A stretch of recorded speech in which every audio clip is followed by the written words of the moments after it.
Hi hello welcome to బాలుతో బాతాకని. మన ఇంట్లో పూజ ఫంక్షన్ ఉంటే మనకి ఆ ముందు రోజు నైట్ 2-3 డెఫినెట్గా అవుతుంది కదండి. అండ్ శ్రావణ మాసం విషయానికి వస్తే మనమేమో పూజలు, వ్రతాలు, నైవేద్యాలు, డెకరేషన్లు, మనం రెడీ అవడాలు, మనం ఫొటోస్ దిగడాలు అనుకుంటాం కదండి. కానీ అదొక్కటే కాదండి బాబు, వెనక క్లీనింగ్ సెక్షన్ అని ఒకటి ఉంటుంది. అసలు అదైతే బాబోయ్, నాకు మీకు చెప్తుంటేనే భయం వేస్తుందండి. నాకైతే ఆ ముందు రోజు 2 అయిందండి మేము పడుకునేసరికి. అన్నీ రెడీ చేసుకొని ఇంకా క్లీనింగ్ విషయానికి వస్తే దులుపుళ్ళు, కడుగుళ్ళు, తోముళ్ళు, ఉతుకుళ్ళు, అమ్మ బాబోయ్ మామూలుగా కాదండి బాబు.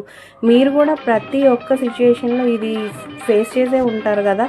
నాకైతే ఇవన్నీ అయ్యేసరికి నైట్ చాలా టైం పట్టిందండి.